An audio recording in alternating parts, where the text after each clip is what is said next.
Je vais tenter. Oh oui. Alien Crystal Palace, c'est l'histoire... on parle d'amour, on parle du mythe platonicien de l'amour. Les êtres à la naissance sont séparés et tentent de se reformer. Pour les y aider, il y a un savant fou, joué par Michel Faux.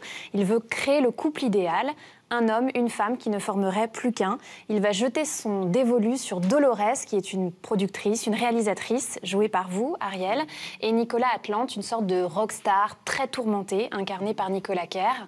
Et s'ensuit alors un long voyage fantasmagorique dans un sous-marin, dans les sous-sols des villes du monde, à l'ombre des regards. Alien Crystal Palace, c'est un peu un film hallucinatoire. Et je le dis, contrairement à ce qu'on a pu entendre à la télévision, c'est un vrai film, c'est pas un délire. Oui, oui, absolument. Mais c'est un film que j'ai vraiment voulu construire dans la liberté, c'est-à-dire la liberté d'écriture et avec comme inspiration des grands maîtres tout de même. Ils sont là pour s'en inspirer.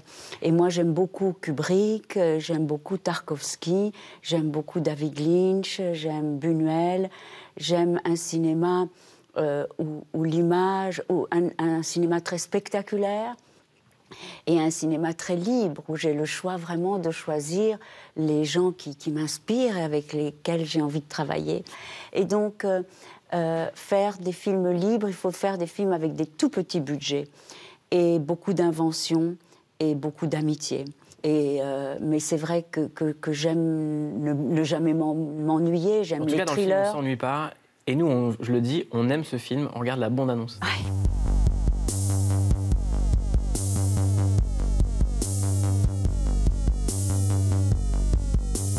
Presence in the doorway. She's looking for a fake. Someone who won't be afraid to drool upon her grace. She mixes all the colors. She dances like a stone.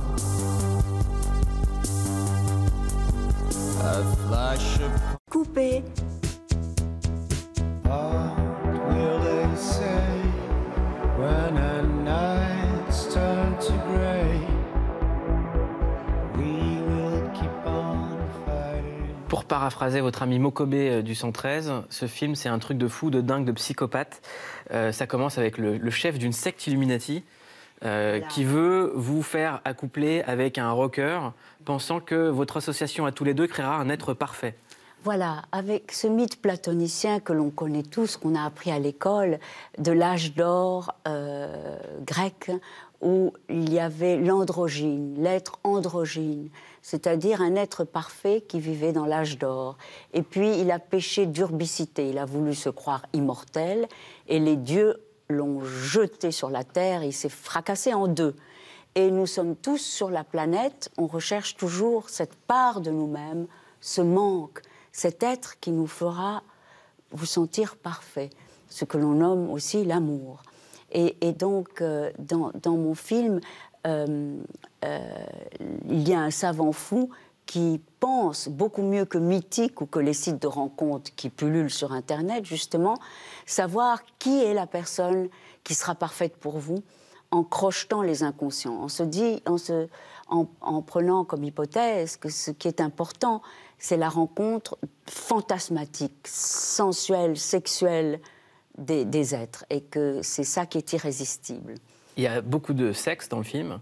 Oui, il y a... Il n'y a pas de tabou du tout. Non, non, il n'y a pas de tabou parce que c'est un film sur le plaisir et aussi sur le désir, mais aussi sur la douleur, et aussi sur la recherche, aussi sur le malentendu, aussi sur la conspiration et aussi sur la difficulté d'être. C'est un film aussi qui est métaphysique, qui est comme nous. Comment vous voyez, en parlant de conspiration, toutes les théories du complot? On entre, nous, dans ce 21e siècle, dans une époque assez de la transparence et des fake news. Et donc, ça nous fait tous très peur parce qu'on est face à l'intelligence artificielle et que l'intelligence artificielle, c'est quelque chose qui est un outil qu'on va adorer et qu'on adore déjà, puisqu'on a notre mémoire dans le phone, on a toutes nos adresses, on a nos messages d'amour, etc. On a notre intelligence artificielle, voilà. Mais il y a aussi l'intelligence artificielle qui va tellement plus vite que nous et qui traite les données tellement qu'elle en sait plus que quiconque. Et donc, il y a cette nébuleuse de fake news, de cette logorée de news, d'images. Comment vous informez, vous? Comment je m'informe? Ouais. Je regarde un peu la télé en news et puis je lis tous les matins.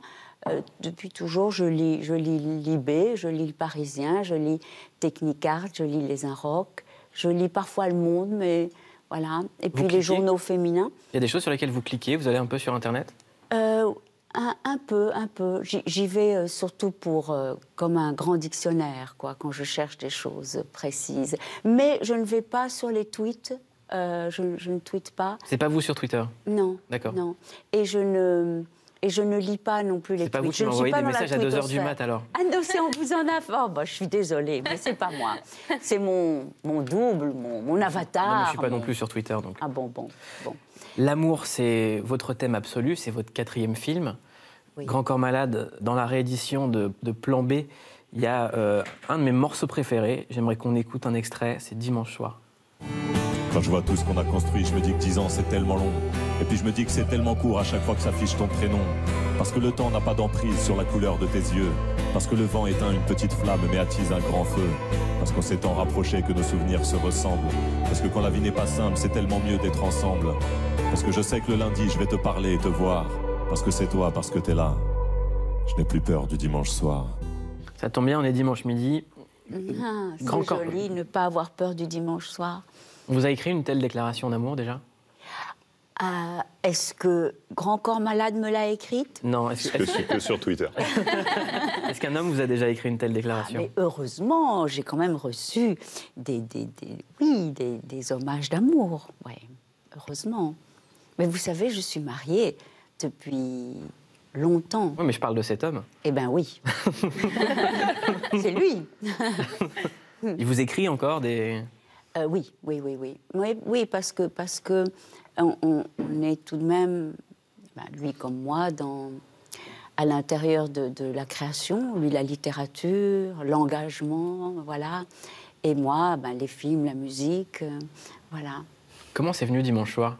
En fait, la vraie vérité, c'est que ce thème du dimanche soir, il est venu de ma femme. C'est elle qui disait, moi, si j'écrirais un texte qui s'appelle « J'ai pas peur du dimanche soir », enfin « J'ai plus peur du dimanche soir », voilà, grâce à toi, Et du coup, j'ai toujours gardé ça dans un coin de ma tête et je lui ai dit, voilà, un jour, je lui rendrai son thème. Et je le dis dans le texte, je lui ai pas piqué en cachette. Hein. Chaque fois, je lui rends hommage dans le refrain, je lui dis, c'est toi qui as trouvé le plus beau thème de notre histoire. Parce que c'est toi, parce que t'es là, je n'ai plus peur du dimanche soir. Mais voilà, à la base, moi, j'avais pas peur du dimanche soir. Elle, un petit peu.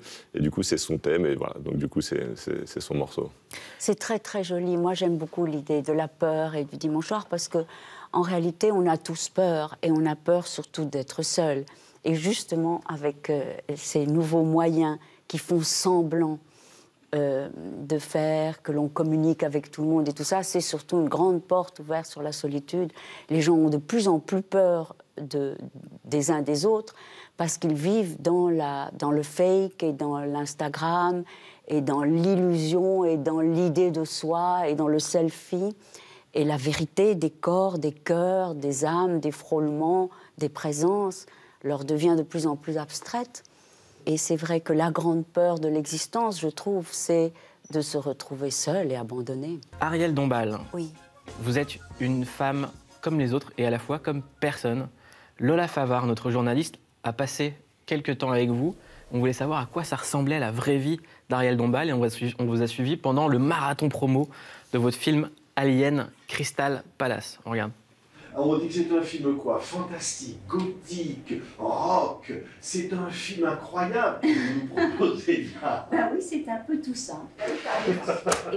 Ne changez rien. J'adore le projecteur bleu. Ah ouais, c'est joli, je n'aurais jamais ça. Alien Crystal Palace, tomorrow on the screen. Waouh! Je pense que ça va être bien. J'ai fait un petit mouvement.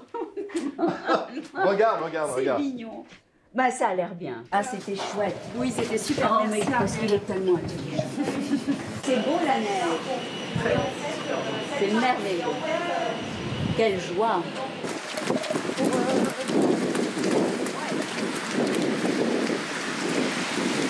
Allô, allô? Oui. Bonjour. D'accord, Delphine. Il faut défendre les objets cinéma qui sont un peu rares. C'est formidable. Merci. Oui. Bye, bye.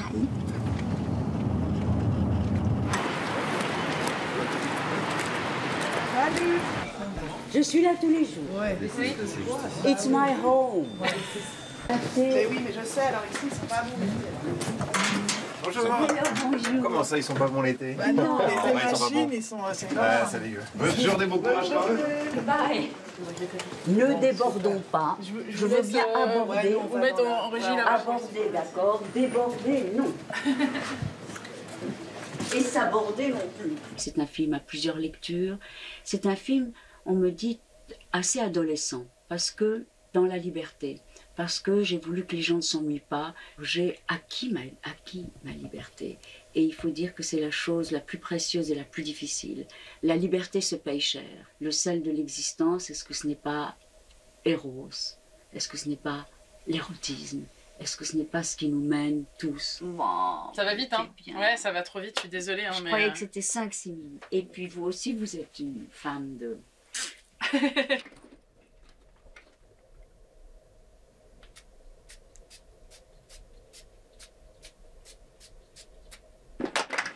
Oh my darling! J'ai parlé de vous 1 million de fois, non-stop. Vous ne l'avez pas. J'ai l'impression que vos cheveux sont... Il est drôle encore avec ses badass. cheveux là. Mais oui, ça fait super manga les Ouais, cheveux.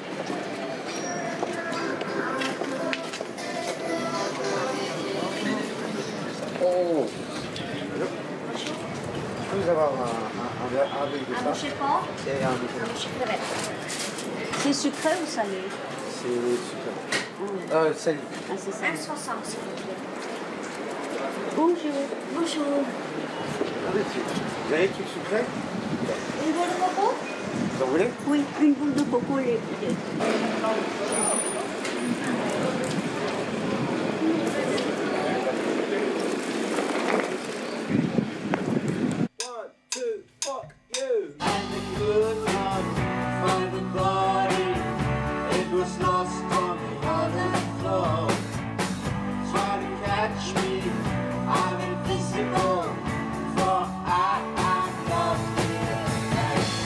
Comment est-ce que vous avez arrivé à être aussi différente dans votre travail et... Et dans la vie, vous voulez Ouais, dire? ou en tout cas de ce que vous allez montrer à la télévision? Mais vous savez, on est comme des... oui, Lagerfeld, bon, dit toujours, quelquefois on envoie sa marionnette. Quand je vois le petit sujet, j'ai l'impression d'être une marionnette qui va à des émissions, qui prend des voitures, qui regarde... Voilà, c'est des choses presque qu'on fait comme un somnambule pour arriver justement aux journalistes et à atteindre tout à coup l'aspect critique, les gens, toucher les gens, aller vers les gens. Donc évidemment, on peut rester complètement dans son monde, fermé, ne voir personne et devenir agoraphobe et se dire « je suis malheureux, personne ne m'aime, je ne peux pas supporter ce monde, il est trop dur ». Voilà. Mais nous, les acteurs, on est des petits soldats qui vont à la bataille. Et donc, il faut défendre notre œuvre et ce qui compte pour nous.